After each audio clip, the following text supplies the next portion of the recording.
3 years ago, I was driving through New Mexico alone. Just me, a rental car, and 6 more hours until Albuquerque. It was close to midnight when I noticed something strange.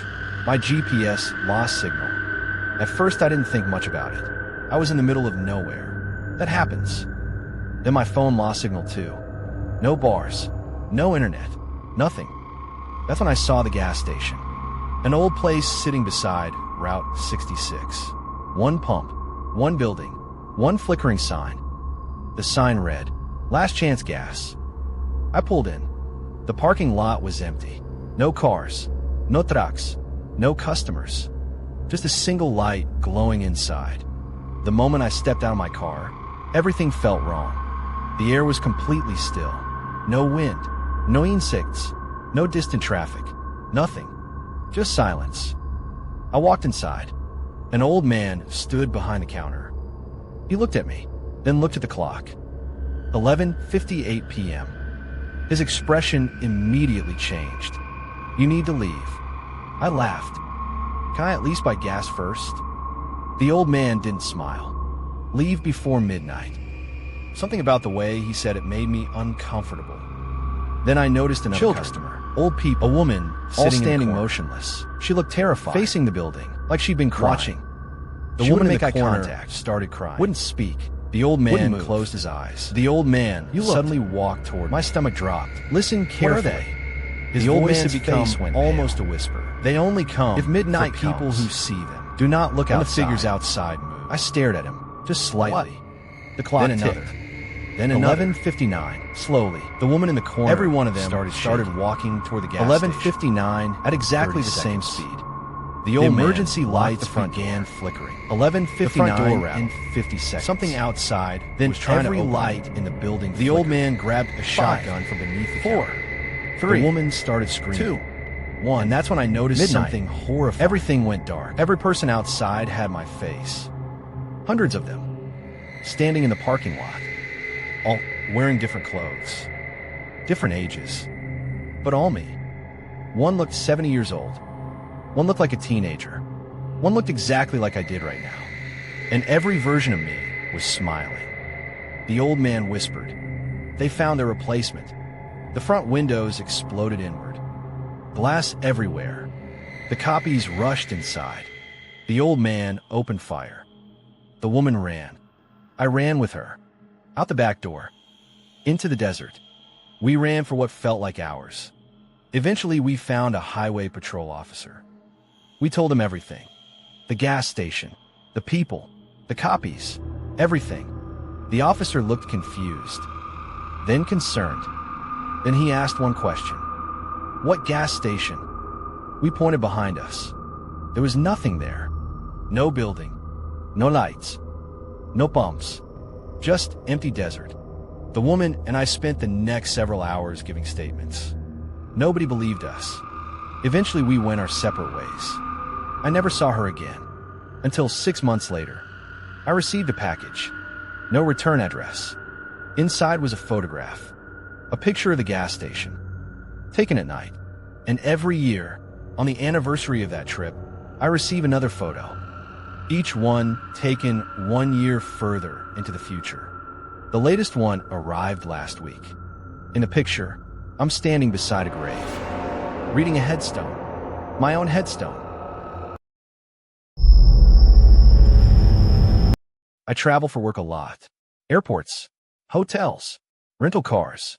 The same routine over and over again. After a while, every hotel starts feeling exactly the same. The same beige walls, the same ice machines, the same endless hallways that all look identical. That's why what happened in Las Vegas still bothers me. Because I've stayed in hundreds of hotels, and nothing like this had ever happened before. It was late October. I had flown into Las Vegas for a 3-day convention. Nothing exciting, just meetings and presentations. The hotel was one of those giant casino resorts on the Strip. Thousands of rooms, thousands of guests, people everywhere. By midnight, I was exhausted.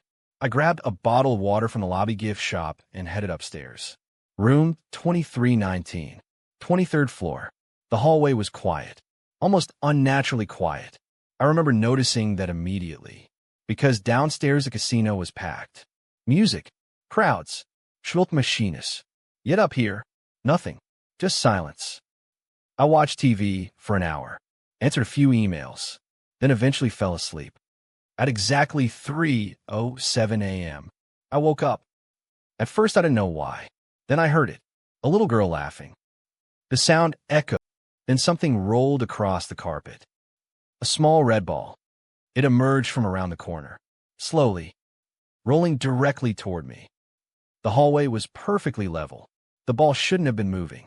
Yet somehow, it kept coming, until it stopped right at my feet. I stared at it. Then the elevator dinged.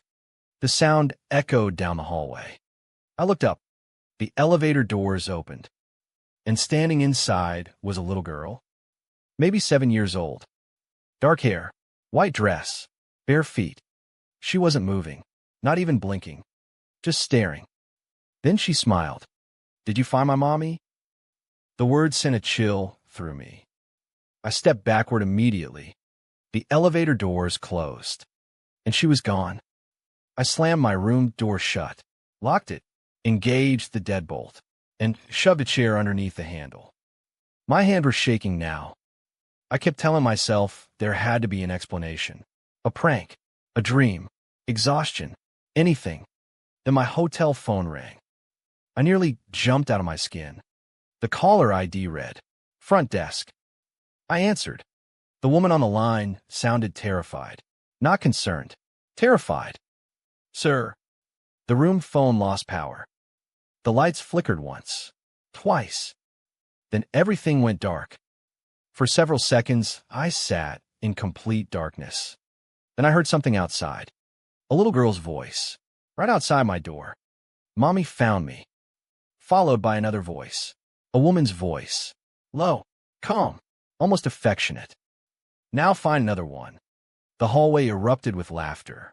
Not one child. Dozens. Running in every direction. I don't remember how long it lasted. Maybe minutes. Maybe seconds. Eventually the lights came back on. The laughter stopped, and security arrived. They searched the entire floor. Every room. Every stairwell. Every elevator. Nothing. No child. No woman. No red ball. Nothing.